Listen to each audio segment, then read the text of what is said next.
And welcome to a new episode of the Rebel Radio Podcast, the one and only show where we can be rebels on the radio and talk about movies. I don't know. I was trying to think of something fancy to say there. But the Rebel Radio Podcast.com is where you can find all those awesome movies, man, as we are continuing on with Godzilla month, celebrating his 70th anniversary. And lots of fun this month. I've really enjoyed these episodes so far, and we've got this one today and one more to go, man, before we wrap up the big guy's birthday, so to speak. And is it? I guess it is a birthday or a creation day whenever an IP is created. I don't know what you would call that, but generally the pop culture, we call it birthdays. Like in September when it's Batman's 85th birthday, and it's pretty cool. Buddy. We have Batman Day. We have Godzilla Day. We got to celebrate these icons of pop culture because they are important to the landscape of the world and the things people dig and are into, and the way it drives us forward, man. You can go through history and of your own life, and you generally remember like the first time you saw a Godzilla film or a Batman film or watched a home run for a baseball game. Yeah. You don't always remember. You remember very significant historical moments like 9/11, but you might not remember, certain things that happened. But pop culture is definitely something we remember as we move forward. And so, yeah, man. So, got to celebrate the big guy. And how are you, fellas? Good. This cold front came through, and it lasted like a day and a half. Yeah. I don't know. You've been out. Well, you were outside because you were coming home. It was a little humid this evening. But not terrible out. Yeah.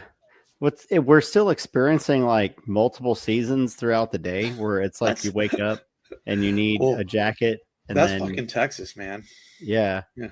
You can wear jeans in the afternoon, but then you need shorts like as the afternoon gets heated up. I mean, vaginas wear jeans in the morning if it's 55 degrees, Men wear shorts, I'm just saying. Men haven't worn shorts since Nam, baby. What? Shorts, cargo shorts. I have no idea where you're going with that, but that's a random Matt joke, people, that makes no sense. Is after 400 episodes, I think we've gotten used to those. And but yeah, man. Other than that, shut up, Matt. So Netflix, man, are arguably the biggest streaming service in the world. Broadcast their first ever live event last night. Is this much ballyhooed Jake Paul versus Mike Tyson? I don't know what you call it, exhibition fight. And I don't even really care much about the fight because it was a snore fest. If you could get in, as they had major buffering problems across the world. They estimated anywhere up to 60 million people at one point tried to watch this. Wow.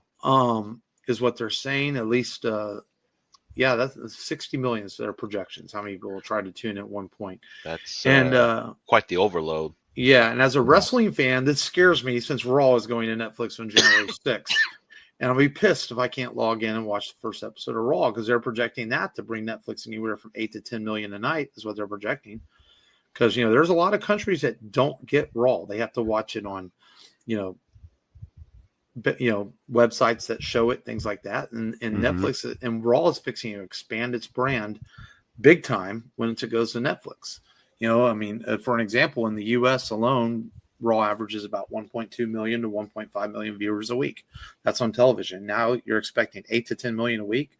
Well, that's the average. That was the average rating back in the Monday Night Wars. Right. And now it's back up to that. They've been hitting 1.2, 1.3 again. Now, SmackDown on Fox has done well for several years now because it's Fox. Fox is much more around the world. Not everyone has a USA network. And it's fixing to go to Netflix. And I hope that Netflix is ready for this. Hopefully they learned a lot from their experience last night. Because I know next doubt year, it's going to be 60 million or anything like that. Yeah, that's just the projections. Yeah. No, I agree. Well, because you're right. Because you think the Super Bowl gets approximately 45 to 50 per year. So 60 seems like a lot. I completely agree with that. So we'll see if that's true once it comes out. But I hope they fix their bugs out. And next year Netflix starts. I think it's next year they start broadcasting NFL games. I believe it's in 2025. They're going to have some NFL games. But that is the world we live in. Everything's going streaming.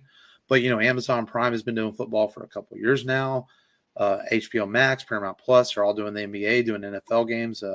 So Netflix looked kind of bad, considering all these their major streaming competitors have been broadcasting live sports for several years now without very little hiccups. YouTube's been broadcasting live sports, Apple TV. There's really not a streamer out there that has not done live sports except Netflix until now. And all right, Netflix, better get that ball rolling because January 6th is right around the corner. So, yeah. But as far as the fight goes, I mean, Mike's, he's a pop culture icon, and a boxing icon, and hey, there were some red flags going on around this that I caught up with. It's like they're really hyping it up. That's one red flag. Two, Tyson was hospitalized early in the year. You know, blood transfusions. Blood transfusion, that's big one. And then three, a lot of nostalgic boxing fans coming out with their YouTube videos about, oh, Mike's going to do this, he's going to do that, and they're like showing training videos of him leading up to that moment. It's like, guys, you're setting yourselves up for disappointment, because I was like, when I see a heavy nostalgia lean like that, it's like, oh boy, this is going to get ugly. I know. I saw people today comparing the training videos to how he looked last night, and I'm like, you can tell the frame rate sped up on the training video. It's obvious. If you look at it, pull it up on your 4K TV on YouTube, the training videos, you can see the speed is sped up on the training videos. Hype videos, people still buy into hype videos. That's what they're there for. It's like a movie trailer. It's to hype something up. And it doesn't take much. They can take a standard 60 FPS, and all they have to do is up it to like 65, and it makes the video look faster. It doesn't take much if you know anything about video and stuff. And I thought that was like, people buy into this. This guy's 58 years old. You think he's really moving this fast? How old was Foreman when he did his last fight? What, 54? I think he was a few years younger. He was in his 40s. I thought it was late 40s. That was 47. Late 40s. Now, Evander Holyfield, like 51, 52, 53. It was like early. Early and 50s. They were slow, if you remember watching them.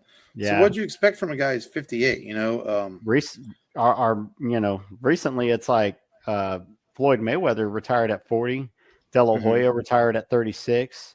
So it's like it's more common to boxing's a young man's game at that age. Yeah. De La Hoya, the wife beater. I thought you were going to say the crossdresser. Is he a crossdresser? He was wearing women's clothes that one time. I know he was a wife beater though. Fucking scumbag.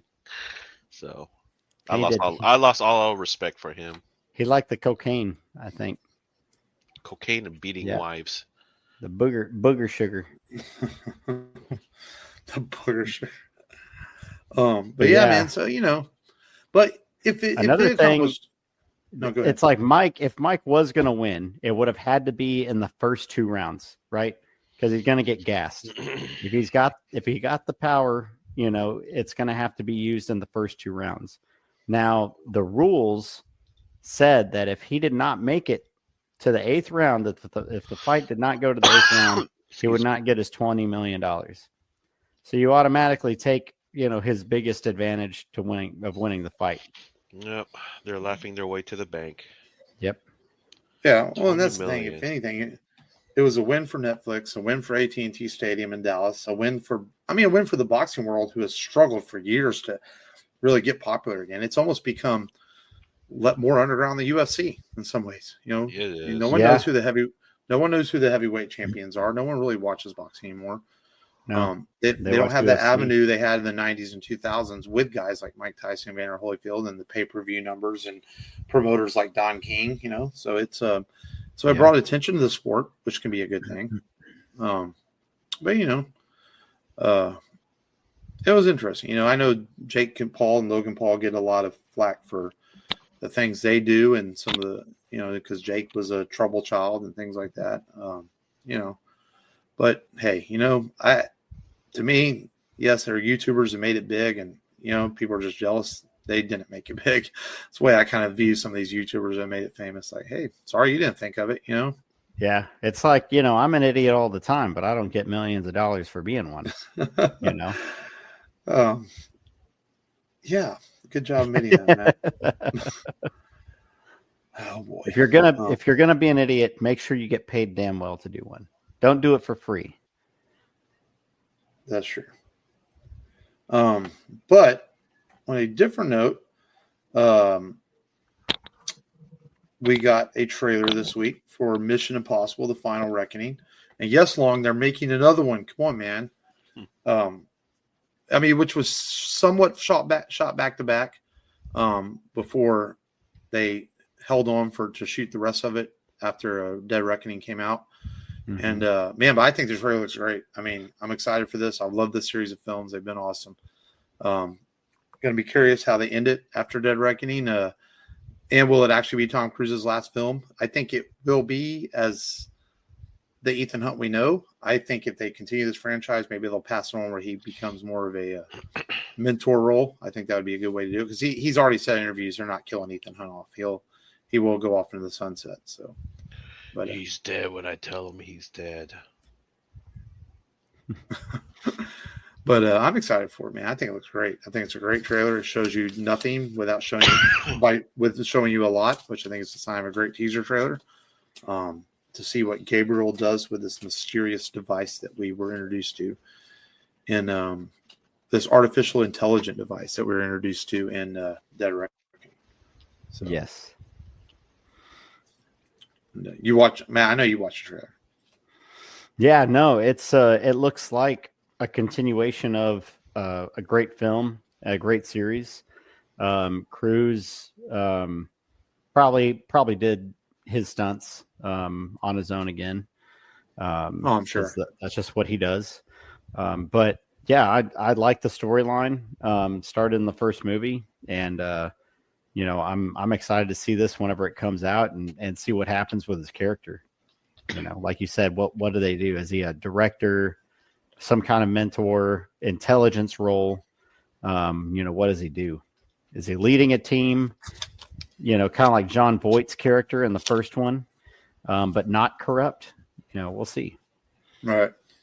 No, it's gonna be good, man. That's been a good series, and give it a lot of credit, man, for being consistent over the almost 30 years, man, since this franchise started. And yeah, it's been fun. So I'm looking forward to it.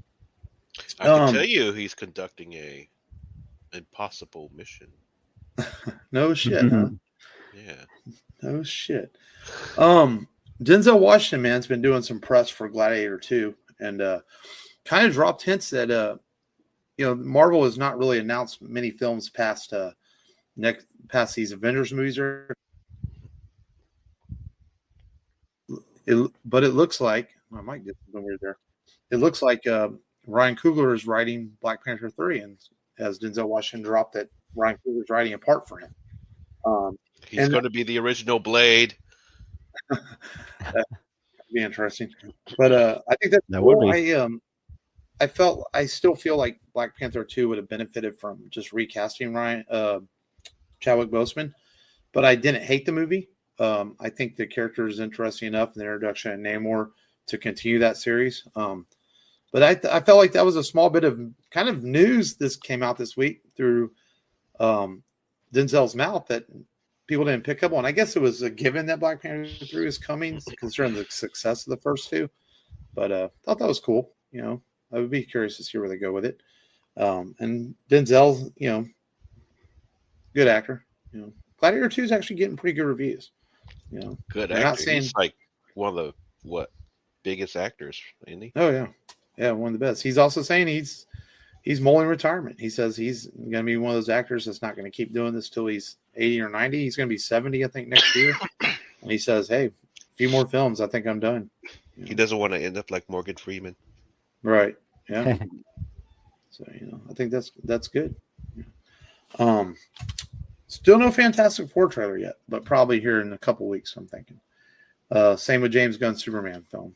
I think it's all coming in the next couple weeks. They like to release these trailers at holidays and Thanksgiving's here, Moana 2 and Gladiator and Wicked and all these big movies. So I'm sure we're going to get some trailers this week. Mm-hmm. But that's really the only news I remember seeing this week, in case I'm thinking of something that I don't remember. But just a couple of trailers. It's always news slows down around the holidays. That's okay. But so I did not slack off this week, guys. I did watch a couple things. Well, mostly one that I started watching on Netflix, man. I heard good things about it. I'll go first. I watched Arcane. Mm-hmm. Stop doing that microphone. Yes, I'm talking to my microphone on the show. Man, this is the animated series based on the League of Legends game. I'm not real familiar with League of Legends, right?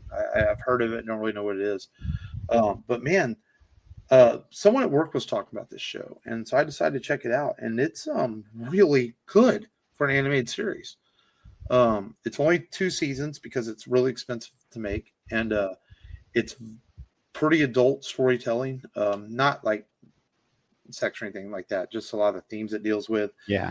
And really well animated and really action packed. I blew through almost most of the first season already. I think I have a couple episodes left.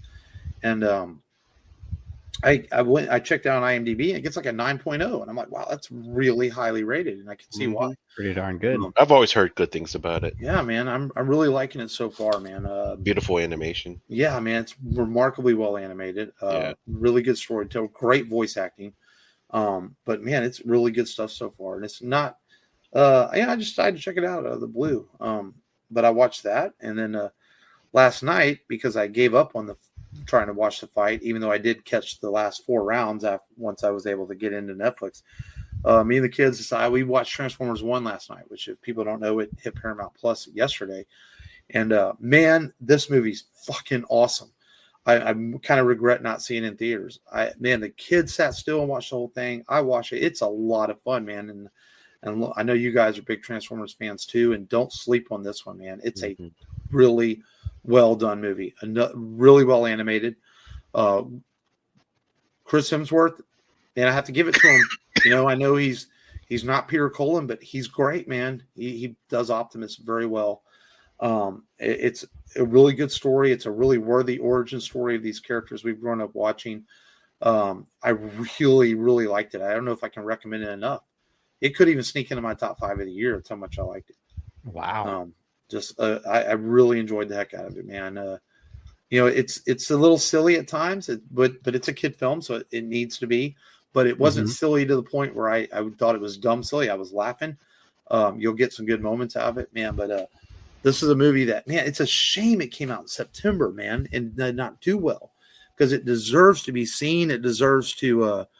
I hope it gets a sequel. I hope it finds well enough home on streaming and through digital release that it makes its money back, man, because it's fun, man. Yeah, I heard it's like the best Transformers movie since Bumblebee. Yeah, that's pretty good. Yeah. That's pretty good statement. To be fair, we've only had Beast Wars since Bumblebee came out, and Beast Wars isn't terrible. It's just not as good. I do not like that lead actor, whoever his name is. Was it Beast Wars or Beast? The Puerto Rican actor? Yeah, what's his name? Oh yeah, because he's known for Hamilton, and then he was good in The Heights. I'll give him credit on that. But and then in The Heights, he's playing him. But in The Heights, he's playing himself. He's playing a Puerto Rican character, and in The Heights, it's not hard to play yourself, Yeah. Yeah, there's not much acting, when you just got yourself. Yeah, no, I give him credit in The Heights, and the girl who plays Vanessa in The Heights is extremely hot. I've had a crush on her ever since I saw that movie. Dude has a kind of face where if you have like Play-Doh and you decide to make his features like super close to each other, like his eyes, nose, and mouth are way too close to each other, to be barely human looking, and just needs to be punched a few times to make it look more even. Yeah, I could see that. Yeah. But the problem with the Transformers films is always the human characters. Let's be honest. But yeah, I can see that. But I enjoy Beast Machines or whatever. I can't remember what it was called. War of the Beast Machines. What was it called? War of the Beast Wars. Beast Wars. No, the movie wasn't called Beast Wars. It was like Rise of the Beast or something. Yeah, Rise of the Beast. I liked it. I didn't hate it. I didn't. It wasn't as good as Bumblebee or the first Transformers movie, but it was fine. I'd probably put it like in the middle. It's better than the 2 Mark Wahlberg films, that's for sure. Mm-hmm. Yeah. Yeah. That's kind of what I watched this week. Arcane and I finished watching The Penguin. I got to get caught up on that. Yeah, I can see why you may or may not be kind of into it or not, but it's 8 episodes, and the one thing I like about the show is that it doesn't feel like freaking the Disney Plus show where, you know, they cut it off at unnecessary points of the episodes. Like each episode feels like it's fully fleshed out. Mhm. So, but yeah, Colin Farrell is really good in that show, and really, it's definitely pays off at the end. So if you have not seen it yet, check it out. I Matt, have you think seen it his. yet? I've watched the first episode, but I haven't continued. Yeah, And I Penguin's a like him hard in the role. character to cheer for. Honestly, I can Well, see sure. why. You know, Yeah, I and, agree with the. Well, he's keep your despicable. Yeah. attention. Yeah, Yeah, but he's very, very talented in the way that he pulls some of this stuff off. The killing and plotting to Oh, dispose of the bodies and paying well, people that's. off. Oh, you meant talent as far as the Penguin. Well, yeah, it's a Yeah. tribute to great writing and Colin Farrell's talent as an actor. I mean, I remember watching. Do you remember a movie called Phone Booth with Colin Farrell, directed by Joel Schumacher? Yes, yes. I mean, I remember seeing that, and the movie's not great or anything, but I remember in that moment, I'm like, dude, this guy's good. Colin was good back then, yeah. pulling off that whole movie by himself, basically. Mhm. And That's I all he remember had. thinking, man, this You had guy's got random talent. actors walking up to the phone booth. Hey, did Yeah. you order this pizza? And he makes that movie watchable. I mean, because he's really solid in it, and that's when he was first starting out. Yeah, I remember so he- that one. They tried to Yeah. get him to admit he cheated on his wife. Yeah, it's a real weird movie, but he Yeah. makes the movie, and this is when he was first starting, and he's a very talented actor. And he can And, do comedy too, like Horrible Bosses. He's Heath Sutherland's son that takes over the business. He does crack and bangs hookers in the bathroom. Oh yeah. He goes home and Yeah, does yeah. martial arts. Freaking hilarious. And then In Bruges, yeah, yeah, in a couple of British movies. I couldn't make it through In Bruges, man. I tried to. It's not really my thing, but yeah, I remember trying to watch it, and I watched like the first 30 minutes of that. So, but you have to watch it with Sorry. subtitles. The English accent is so heavy, thick. Oh yeah. sometimes. Well, yeah, it's like some of the Guy Ritchie movies, like Lock, Stock, and Two Smoking Barrels, and Snatch. It's almost easier to watch them with subtitles because all the accents in them. yeah. Yeah. But yeah, that's Penguin is good. I highly recommend it. If pay it, your patience will be well rewarded. Oh yeah, I'm Once definitely you gonna finish finish it. I mean, I'm a Batman guy. I got to finish it. I've just been slow Yeah. on it, What else? but I heard it's good. Yeah. That's about it, really. I think I said I watched Overlord in the theaters. Managed to squeeze Yeah. that in during a wedding weekend, but And other than then, that, I've been this playing week- a lot of Metaphor, Refantasio. It's a PS5 game, and yeah, and watching some movies, featured movies. And I did. Yeah, I did watch the new episode of Yellowstone, but it's not really our genre. I heard there was I some controversy about the Yeah. Kevin. What's his Well, name? again? Costner. Kevin Costner's exit. Well, yeah. Well, because they sold it to people like he was coming back briefly, at least to finish his character arc, and he doesn't. I mean, I can give a spoiler. They kill him off. Yeah. And That's even the I was like, what? I thought he was coming back at least for like a couple of episodes. Yeah. Some people But were, yeah. the episode's still really good. And the credit to Taylor Sheridan's writing. The dude is, I mean, consistently been good on this show and his spinoffs all this time. And I mean, this guy going back to Hell or High Water, he's a remarkable writer. I mean, he really is. And considering this guy had $400 to his name, was probably living out of his car, and he sold his script. And now look at him. I mean, it's like the Sylvester Stallone story, man. It really is how incredible this guy has become. And And it's a really good. I mean, I don't really watch a lot of network TV anymore, but Yellowstone is really good. It really is. Didn't he also write Tulsa King? Yeah, he wrote Tulsa King. Forced Alone. Yeah. Yeah. I mean, and so it's good, man. And Matt, have you been watching Tulsa King? I've seen some of the episodes of the first season, and but I need to get back on it because I hear it's really good. It's gotten better. But he's classic Stallone, like, you know, just he acts good in it. The episodes that I did see, you know, it kind of reminds me of Burn Notice. He's kind of, you know, stuck in the city, and he's still conducting business. But yeah, the couple episodes I've seen of it, I have a habit of starting some of these series and then, you know, not coming back. And not coming back and finishing it. So I gotta get over that. But yeah, as far as me, well, are you done long? You that's everything pretty much. Yeah, I'm done.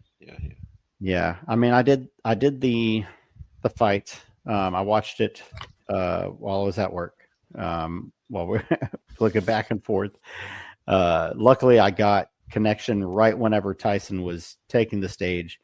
Obviously, the fight did not go as we wanted to. Yeah, it is what it is. And then I just kind of rewatched some movies that I hadn't seen and that Jackie hadn't seen. Not the best movies. Like, so I made her watch Saving. No, worse. I had her watch Saving Silverman. Have you ever seen that movie? I've heard of it, but I don't recall. It's one of those old late 90s teen movies or something. Yeah, Jason Biggs and Amanda Peet and Jack Black, Gunnery Sergeant Hartman, you know, Arlie Ernie. But it's basically a movie. It's a comedy. It's a bad comedy where these friends meet and they're young. They have a obsession with Neil Diamond, and Jason Biggs meets this girl who's like overly assertive, like, and doesn't like his friends, is breaking them up, you know, doesn't want him to see them anymore. So they kidnap this girl and set him up with another girl.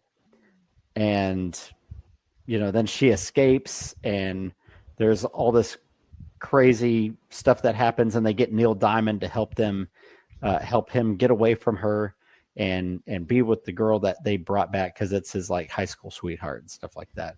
But it's hard to watch. It is hard to watch. There's some goofy, you know, dumb funny stuff in it, but it was on Comedy Central all the time whenever I was little. So unfortunately I saw it like 10 times whenever I was growing up, just because I just, you know, was trying to watch what's on the tube, and it would just pop up on Comedy Central.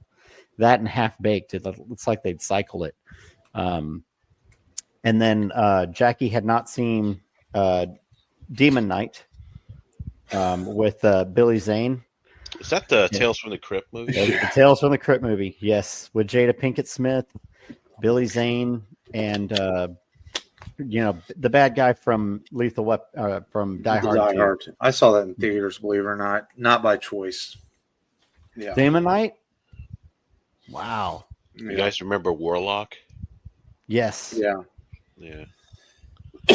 And there was like some there was a whole line of horror movies centered around a powerful magician male lead. Wishmaster. Demon Knight's not terrible. No. There was what was it? Warlock was part of that wave. Warlock. Yeah. The Prophecy with Christopher Walken. Yes. Wishmaster. Wishmaster. Phantasm. The Phantasm. Yeah. Phantasm was crazy. The old man that turns into the hot chick. When you watch it now, though, it's so slow. The original, it is. Like, man, is I actually own that. I bought it. I think I found it like in a clearance bin, and I was like, I'm going to buy this because I know it's classic, and I had seen it before, and I tried to rewatch it, and I'm like, good Lord, this is slow. It's kind of the first, like nothing happens the first hour of the film. It's kind of like Halloween, like it's all set up, and then all the actions last 20 minutes. Yeah. You know? Basically what it is, that sphere that goes in, bores into the person's skull. Yeah. Fun shit. But no, that's really it. I thought, for some reason, I thought Dune Prophecy was going to come out Friday or Saturday this week, and it's tomorrow. Reviews on it aren't great. It's not great. The reviews aren't. They're kind of saying it's in the middle. Middling. Because I don't think Villeneuve had anything to do with it. So I think that might be the problem. And I don't think it's based off of any Dune source material. So I think they made stuff up. No, it's a prequel. So they just made it up. Which is so dumb. There's a huge source material for that. Exactly. Why not? Even this new Lord of the Rings animated film is based on some Lord of the Rings source material. You know, most of the games are, and that's part of that is Tolkien's estate is they're not allowed to. They have to use some base of source material to make a lot of Lord of the Rings stuff. And the Amazon show is. I heard the second season was better, but still, they have such a rich story of books too. Right, and even the Rings of Power is based on some of the source material. Maybe not directly word for word, but they use ideas from his writings. And you're right, with all the Dune source material out there, there's no excuse for it. I mean, I'm going to watch it and give it a shot, you know, when it comes out. But I have not heard early reviews have not been kind to it. Yeah. I'll have to check it out. But Matt will check it out. He has a pretty strong constitution for bad shit. Bad shit. This is true. It's kind of like, you know, it's so bad you have to keep watching, you know. I'm surprised that Matt isn't more picky, considering the limited free time he has, you know, with kids and all. This is true. This is the same guy who impulsively buys movies on Fandango that go to streaming the next day. I mean, come on now. I do that. I swing wild, man. It's if I see it, I just got to spend money on it. I buy very little anymore because it's all so easy to find on streaming. Like when we did Planet Terror last month, it was $5. I bought it just so I didn't have to watch it with commercials on Tubi, you know. But very rarely, you know, it's just hard to justify it when you can find it streaming somewhere. Yeah. But man, good shit, man. All right, well, let's get into today's feature film as we march on across the nation like Godzilla and Godzilla's 70th anniversary month. And this time we're moving in a film for the Millennium Era, and that is Godzilla, Mothra and King Gidorah, Giant All-Out Monsters Attack, shortened as GMK by Godzilla hardcore fans. And man, this movie is it's interesting because the Millennium Era kind of starts a new continuity, which it comes back around to after this film. But this film acts like a direct sequel to 1954 Godzilla. Yeah. So Long, you summarized the last couple. Matt, summarize this without giving away the going whole on for plot. 20 the whole plot going on for 20 minutes. Yeah. Basically, like you said, it's like a direct sequel. Godzilla disappears after the oxygen destroyer, and then there's a submarine that goes missing. Japan sends Tsuchigawa. Crap, I probably butchered that. And another submarine to go investigate and lend a hand. Lo and behold, it's got claw marks in it, and Godzilla is alive and well after an overconfident government thought that he was dead and could not come back. You have 3 champion monsters. Included in that is Mothra, who looks awesome. Ghidorah, who is animated. He's animated. Looks a little plasticky to me, but he's well animated with the special effects, the lightning, and the fights, of course. And they team up together along with the humans to try and take down Godzilla again. For good this time. That's Yep. basically that's the quickest way I could probably summarize it. Yeah. And Godzilla is super evil in this one. This is probably Dude, he is the fucking most ruthless. evil incarnation of Godzilla still. And he's the embodiment of all the dead soldiers that were wronged by Yes. Imperial Japan back in World War II. So, yeah, and Godzilla's the retribution um, unleashed on modern Japan. And that's why they were showing all these delinquents being killed off. Yeah, all half. the immoral humans just Yeah. disappearing mysteriously from these sites. Yeah. Definitely, this is one of my top 5 favorite Godzilla movies of all time. Pretty high up there. I remember when this movie came out in 2001, and it was like, oh man, I was so glad that Sony imported the movie over on DVD, and I was able to watch it through without having to pay an arm and a leg for bootleg copies um, when it first came out in the States. And it came out on Sci-Fi Channel as well. And the dubbing on it's pretty good, I feel. But the action is great, very explosive. Godzilla is like the biggest monster in here. And that's why they made the 3 Guardians slightly smaller than him. Usually Ghidorah towers over Godzilla, but no, not this time. Yeah, Godzilla's the big bad in this. So, Matt, have you seen this movie before? I thought I had, but I hadn't. So this is a first time watch, and I was surprised long at how much smaller Ghidorah was. And when I researched why the director who brought Gamera into success in the 90s, what he was thinking, and he wanted a smaller, younger, more juvenile Ghidorah. So that's why his wings are kind of taken in a little bit, and his stature's not there yet. Yeah, I don't know why he kind of, felt like the wingspan didn't need to be there. But he still is impressive looking on screen. Yeah, and to be fair though, I mean, Ghidorah does kind of grow in stature with 2 or 3 times in order to fight Godzilla. So, yeah. What was it? You got any favorite standout scenes? I like the Mothra fight.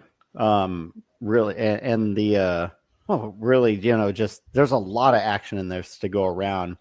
I like the how they're trying to fight the humans and Ghidorah.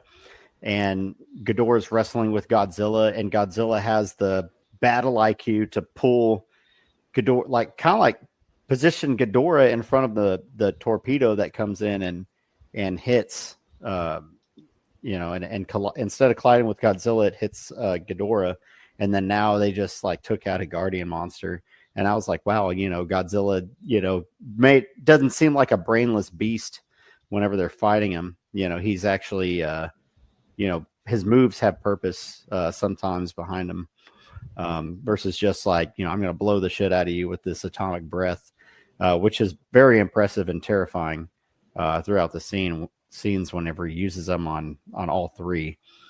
And I forget the kaiju that's killed first because he's Baragon. Yeah, he is just killed ruthlessly without mercy. A little pit bull. Yeah. Man, Godzilla's just terrorizing in this film.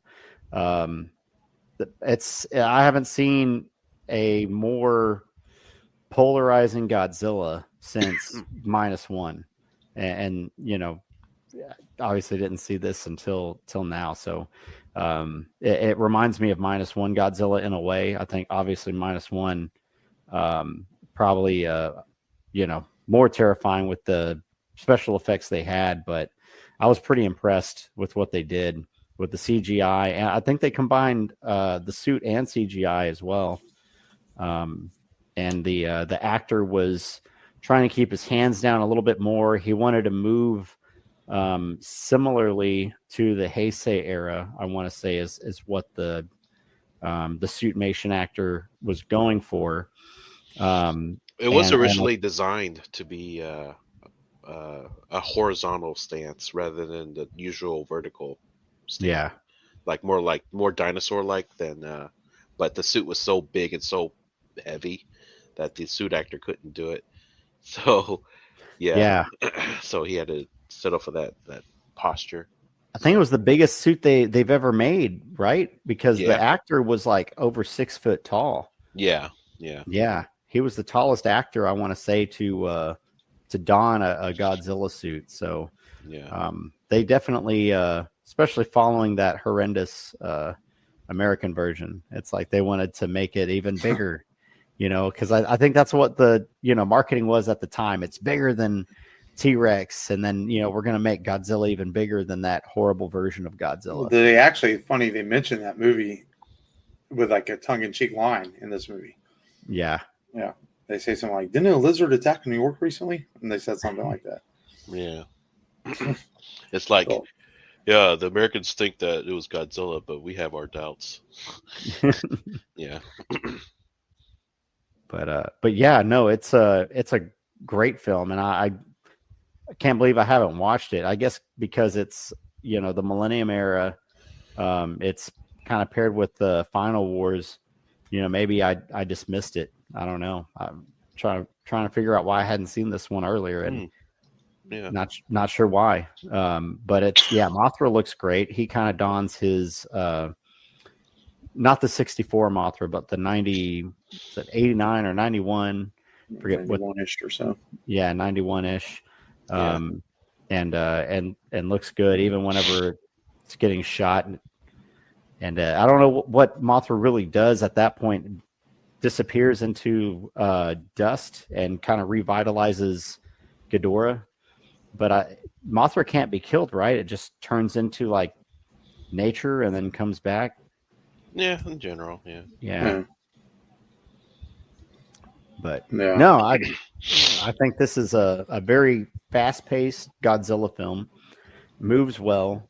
I think the human interaction scenes are good all the way up until the end. Whenever Godzilla is trying to kill the daughter and the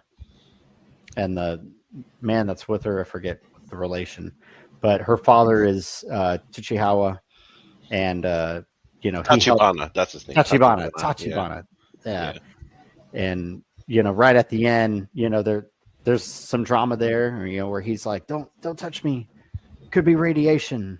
Yeah. And they salute him, and I was like, no, this works. This the military aspect of the film works, and the pride she has in her father works. And and he's like, he stays humble. He's like, I wasn't alone. I didn't do it alone. And paying tribute to those again who passed while trying to stop Godzilla again. And I like the rockets. Kind of reminds me of the G-Force rockets that they used. It feels grounded. They feel grounded. Yeah. Despite a very fantastical Godzilla movie. Yes. Yeah. It is fantastical. Yeah, I'm with Long Man. It's like one of my top 5 films. I like this a lot, and I hadn't rewatched in a while. And Yamazaki, who directed Minus One, he said this is one of his favorites, and there's ideas he borrowed from it. You can see it. Mm-hmm. Strong female character, very similar to Noriko in Minus One. Very strong male characters that aren't pointless, and you can see where he borrowed some ideas. I think especially the human story and the action. There is an emotional resonance to this movie, which again we had in Minus One, so I can see how he definitely one of his favorites. You can see the inspiration in this from this film. Mm-hmm. Incredible action sequences, terrifying Godzilla who has emotion in the suit. I mean, like I love the scene at the end whenever her father comes out with the sub and blows a hole in his arm, And there's a moment where Godzilla has a look on his face like, "Oh, I'm fucked," Yeah. you can see it When the atomic breath starts coming Yeah. out of his shoulder, he's like, and "Oh shit!" yeah, you literally you can feel it in Godzilla's face, like, "Oh, damn it," and it shows throughout the film as he's fighting his ruthlessness. Mothra is great in this, has some great sequences. I love the use of. It's a great blend of the practical effects and the suits, along with the CGI in this film. Yeah. Which I think is where Godzilla 2000 failed. They use a little too much CGI in that one, which so it made the suit and everything look a lot faker. I think this movie, does that make sense? This movie has a much better blend of that, and I think they do a good job with it. I like Long said, I like how King Ghidorah gets a little more powerful through things that happen to him, and it shows on film well. The cinematography of this is great. You buy into the miniatures and the use of the sets and how larger in life Godzilla is. I think it's really well done. Like you said, the English dub is fantastic. It has the best set of. There goes my mic being crazy again. It has the best set of hair in any fucking film of all time with the it's awesome, dude. I'm like, this guy's hair is incredible. And yes, I'm being a little bit cheeky there, but it's true. The guy has awesome hair. You guys would love to have his hair. My bald friends. Yeah. Shut up. It does get cold up there sometimes. Yes, man. But there's so much to love about this film. Like, if you're trying to get someone into Godzilla films and they can't get past the cheekiness and the suit era and all this, I think I would show them this movie, because it can show them that the use of suits and stuff can still be really well done and be a really fun, well-made movie. I think I would highly recommend showing this movie to someone who's a non-Godzilla fan. You don't necessarily want to start them with the 1954 original, because it's a bit somber, a bit dark, and it's you want to start them with something that's a little bit more exciting and action packed before you show them the original, I believe. And I think this would be high up on my list, of showing someone, because I think this is a really good film. I mean, Yeah, really good pyrotechnics too. Oh yeah, Lots of pyrotechnics. Yeah, lots of pyrotechnics. The Godzilla, the mouth fire is awesome looking and terrifying looking. The water effects, man. I mean, the use of it. And I don't know how they did that. They use a combination of CGI and practical effects, but it's every time he's rising from the water, it's some terrifying moments. Especially at the end of the film. You think that she and her friend survived, and all of a sudden here comes Godzilla back out of the water. You're like, holy shit! Yeah. Part of Godzilla's ruthlessness. He's very, very tough to kill in this movie. And then, of course, at the end of the film, like any good Godzilla film, he's not necessarily dead. He's just defeated for now. Mm-hmm. Exactly. Heart's still beating. Exactly. How would you guys score the film? Oh man, I almost give this an A+. I've always liked this movie. And it's funny that we almost didn't do it this month, and we're like, man, we got to do something in the Millennium Era, and you blurted this out, and it's like, yeah, that makes perfect fucking sense. Why are we not covering this? movie? And it covers all the classic monsters too. Yes, one film. Yeah, and great action, great monsters. Just a good movie. Yeah, it's definitely an A. Yeah, easily. for sure, easy A. Yeah. Yeah, man. And which I guess brings us to our top 5, huh? We're doing top 5 Godzilla fights or battles throughout the history of Godzilla. There's a long history. So this is not an easy list to make, man. I'll be honest, I threw mine together a little quick, but I still feel it's a good list.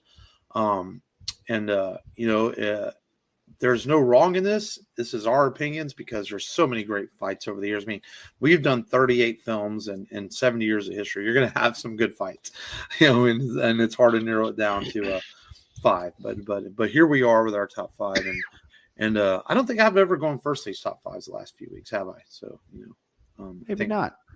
Can't remember. So I guess I'll start out today, man, since I did get my list made, and I had an honorable mention that's now escaped me, but maybe it'll come back to me. But at number 5, man, I have the fight where he takes on Biollante, man, in Godzilla vs. Biollante. Just one of the best sequences in that movie, honestly, the final battle and the fight and everything. And because Biollante is an absolute menace who does not stop. He's as ruthless as Godzilla is, and just makes for a great fight in that film. And it's a very memorable fight too. Yeah. Matt, you go ahead. I never go last. Yeah, That's true. I have a 5, and it probably should be an honorable mention, but I went ahead and put it at 5. I'm gonna get slack for this. In Final Wars, we get that horrible Godzilla show up. That's my honorable mention. The final battle. That's my the final battle in Final Wars. As horrible as the movie is, the final battle is incredibly all over the place and a lot of fun. Yes, a lot of fun. Yes. And I think it's obviously the bright spot of the film, and just ridiculous. And there's dozens of fights. Which fight? The last fight? The final fight. Right. Yeah. And when it's like Monster X turns into Kaiser Ghidorah or something. The movie is so fucking bizarre. It's a polarizing film. Yes, for sure. But yeah, I remember my younger brother. He was so excited to watch that film, and he planted himself right in front of the TV. And then when the credits started rolling, he just turned around and looked at me. He's like, "That was one of the worst movies I've ever seen." And I was like, "Yeah, it's mid." I told him that. You know? Mm-hmm. Yeah. But it makes up for a ton of Godzilla action. There is a ton of Godzilla action. Yeah. But that's your honorable mention. So what's your number 5? No, I said it should be an honorable mention, but I have it at 5. Oh, I see. Yeah. Well, my number 5 is I guess the one that started it all for me was Mothra versus Godzilla, the 1964 version, and Nice. It was very creative on how the special effects director was able to make Mothra a viable threat to Godzilla. It's like, how are you going to make a moth threatening to Godzilla? So they were very creative about it. Gave her hurricane force winds and deadly powder, I guess, poison powder and all that. So, and I remember Mothra's death in that film impacted me as a kid. It's like I felt really, really sad for a monster that died. So that was the first time I felt sad. That's my number 5. All right, and number 4, man, Godzilla vs. Destroyer. I mean, yeah. What else is there to say about that? It's freaking awesome. Godzilla's killed by Destroyer. I mean, it's a awesome sequence. It's one of those fights that like you almost can't describe it. You kind of just have to watch it and like, man, this is freaking cool. It's got like this. It's probably one of the darkest Godzilla fight sequences, and not by the lighting of the movie, just because of the intensity of it. I think it's fair to say. Yeah. Matt, you're number 4. I've got. I went a little bit newer on this one, and I've got Godzilla versus Kong, the fight in the city where Kong has the axe and he's going in for round 2. I didn't want to cheat and put like three monsters in there and include the one with Godzilla, but I guess you can. But cause that film has some really good fights. I don't think the first one is that great, just because I feel like he tried to drown Kong. That's boring to me. Well, it's short too.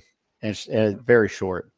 But I like the equalizer of that blade, that Godzilla spine blade, and incorporating that, and everything that they did to kind of enhance Kong.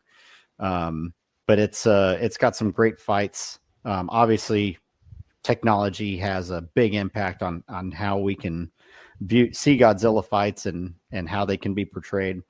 So didn't really want to put it in there, but I had to, because it's badass. It's a badass fight. It saved the theater experience. It's the It- first movie, Ah, that came out of COVID that actually was the first blockbuster that came out of the COVID era. I agree So, with that theater. Whenever we went, it's pretty full. yeah, Pretty despite full, man. releasing on the same day with Max. So Yeah, yeah, and it's a good thing that HBO paid up front for, it's like, hey, we made this movie, so you owe us for streaming it and stuff like that. So they got hmm money from the box office, and then they got upfront money for the streaming rights. So yeah, man. uh, my number four is actually also from the MonsterVerse. It's Godzilla versus King Ghidorah, the final battle of Boston. Nice. It's a fun scene. Uh, harkens back, pays tribute to all of the Heisei Godzilla films. In all honesty, Yeah, you get Rodan fighting Mothra. You get King Ghidorah just beating the hell out of Godzilla. You get a big homage of Destroya, where Godzilla turns super nuclear. Um, and yeah, that's my number four, the King Ghidorah battle, the Battle of Boston. So, My number three is the man, almost the last 30 minutes of the movie we talked about today, man. The whole battle sequence against Mothra, against King Ghidorah, and then King Ghidorah comes back and Godzilla has to take him out. Maybe not the last 30 minutes, because the last 10 minutes are when he comes back in the water, but you know what I mean. That Yeah. 20 minutes, and I mean, it's just awesome, man. It's one of the best action sequences in any Godzilla film from any era. And we just talked about it, so I'm not going to talk about it too much, but that's my number three. Yeah, no, I actually have that at number three as well. that's funny. Mine too. Oh my god! Yeah, well, that's a first. All three of us with the GMK. Usually it's just two of us. Yeah, Okay, I might as so- well piggyback with Mark as well. It's like, Yeah, yeah, dude, it's fucking badass. very intense. The stakes are Yeah. high. The special effects are great. Yeah, yeah. King Ghidorah being a good guy. A lot of fans were put off by that when it came out. Like, That was yeah, they were odd. like, "What? King Ghidorah being a good guy? That's weird." Some fans were put off by that. So, okay, on to number two. Yeah. That was a quick my, three. my number two is from Godzilla King of the Monsters, the new version. I like the scene a lot, especially if you put your surround sound on in your house and you having your nice 4K TV, where Rodan is coming in over the water and the military uses the oxygen thing to try to knock him out. I think that whole sequence of events is just really freaking cool. And I know Godzilla's not super involved in that scene, but he kind of is. You don't really see him and Rodan. Do they throw? I can't remember. They don't really throw down that scene, do they? But they kind of meet for a second. And I don't know why I like that sequence in that movie, because it all leads into what happens after that. It leads into the Battle of Boston. And I don't know. I think that's a really cool scene. I think it's shot remarkably well over the water and with the military involved. And I don't know. I think it's a really cool sequence in that movie, because I think it's like the point in that movie that really jumpstarts that movie into the last 40 minutes. Yeah, And it's just really cool. yeah. Yeah. For my number two, I've got Godzilla versus Mechagodzilla 74. It was the film that helped Toho make the money to where they could continue on. It was a big box office hit for them, and it obviously brought a lot of popularity with Mechagodzilla, and then just having the mecha version of Godzilla and all the capabilities that Mechagodzilla has to throw at Godzilla, I thought was awesome. Obviously, 74 maybe not as well executed as the MonsterVerse, maybe, just because that's just a completely different Mechagodzilla. But I think it's noteworthy in putting it up there. Heck yeah. My number two is actually kind of a dark horse pick. But I just love the first battle. And it's the sea battle of Godzilla versus Kong. Just them fighting on top of the aircraft carrier, Kong leapfrogging from one warship to the other, some homage to Jaws of Godzilla dragging boats underneath the water. Oh yeah. It's a very big spectacle scene. The Die Hard homage with Kong leaping off the aircraft carrier when it exploded. um, fun sequence. Very well. It was like definitely one of the best CGIs I've ever seen. It did look good. Committed to film, yeah. Especially with Kong, it's hard to do fur on CGI, Yeah. but they Well, pulled it off, and especially when make it look wet and you yeah. know. I think the all Planet of the Apes films have definitely helped them show how to do that properly. Yeah, Mhm. yeah. And then him throwing up all the seafood onto the aircraft carrier when he comes out of the water. Yeah. It's like, pretty good detail there. I don't know if y'all knew this, but Toby Kebbell, he played Koba in Mhm. Planet of the Apes, but Yeah. he also played Kong on Skull Island Yeah. as well. But I No, don't I know knew if that. he did. Yeah, I don't know if he ever did the other films. If he came back or not, yeah. Yeah, That's a good question. But anyhow, the sea battle of Godzilla versus Kong is my number 2.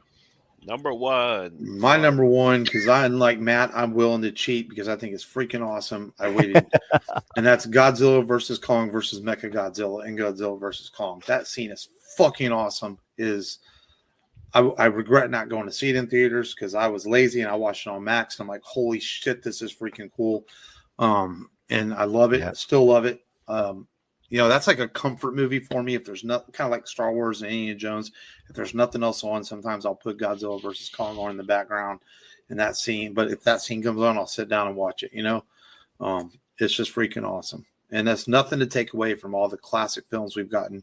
But that scene was just like a fanboy's wet dream come true, and it's freaking cool as shit. Yeah. Awesome. For me, my favorite Godzilla sequence or battle scene or whatever is Godzilla Minus One, the first sea encounter with Godzilla when he's chasing after the mine recovery boat. Oh yeah. That is a very scary scene. That's like, oh crap, he's like right there, just 100 yards away from swallowing the boat, and then the warship Takao coming in to rescue, firing off all shots on Godzilla. Yeah, it's a fantastic scene. I cannot believe they did it on such a small budget, and it's Blew his face open. Blew his I love face that. open. Yeah. I love that scene too. I was just trying to stay away from individual scenes. I was thinking versus battles here. Yeah. And you totally skipped Matt. Oh, I'm sorry, Matt. Okay, he was like, I feel like I let him have it because I'm like, man, he was jumping. He was on a roll there. He was throw down. He was his in favorite that scene. moment. Sorry, I'm Yeah. a little sick too. I feel like I'm getting sick too. It's okay. I was okay. We're letting you have your moment. But I've got, Mark, you put it at 5. I've got it number 1. And maybe it's because I recently watched it just a week ago, and that's Destroya versus Godzilla. Just the epicness of him going super nuclear. He's about to, freaking, break down. It's the death of Godzilla, and him and Destroya just going at it, and then just the way it ends. It's bold. I think it was ballsy, but it was also, I think, with the time you had the death of Superman, and then you got the death of, the super lizard. How dare you call him a lizard, man? Come on, he's a lizard, baby. Godzilla fans don't like to call him a lizard. He's just Godzilla. You should know Atomic lizard. Yeah, but going on Reddit and shit, man, like hardcore Godzilla fans, like, don't call him a lizard. Yeah. He's a wizard lizard. Wizard I lizard. personally don't care. Personally, Yeah, I'm just messing with Matt. Yeah. Just don't call that iguana from '98 a Godzilla. That's yeah. Yeah. The iguana, and then the babies, and Matthew Broderick. The only cool thing about that movie is still was one of the greatest teaser trailers ever made. I'll give it credit for that. Yeah. You want to hear a hot take? I feel like that movie's more entertaining than the Godzilla animated trilogy that came out. Honestly, it's like I would rather watch Godzilla 98 than watch that trilogy. That's CG. fair. I mean, it plays as a good monster movie. It's just not Godzilla. Yeah. Yeah.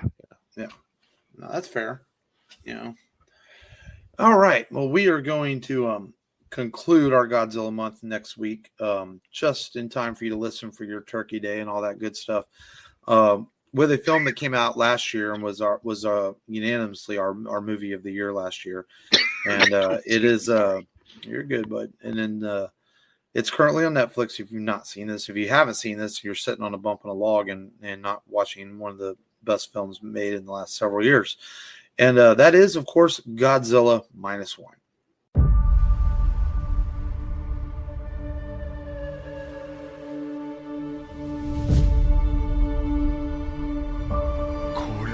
なんだって言うんだよ。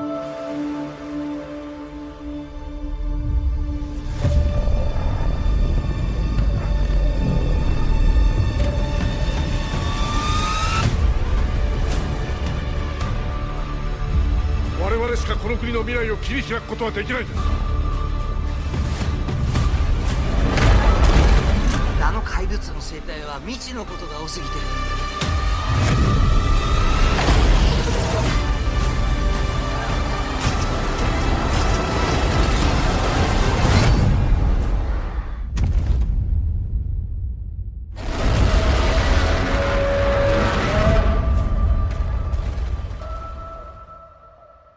あいつの未来を守ってやりたい。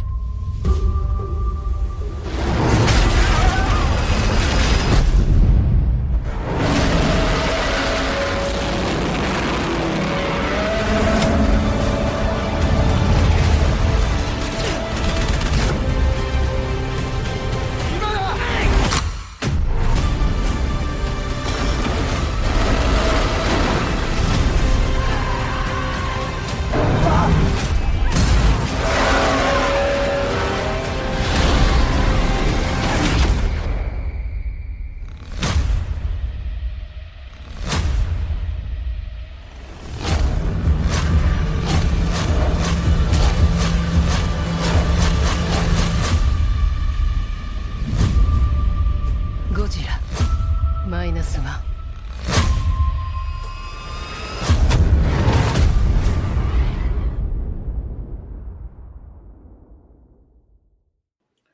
We spent a lot of time on this last year, but now we're going to devote an episode to it and give it its credit where credit is due, because it's a remarkable film. And we just recently got the announcement that Miyazaki is coming back to make a sequel to it, and that's very exciting. Can't wait to see what that holds.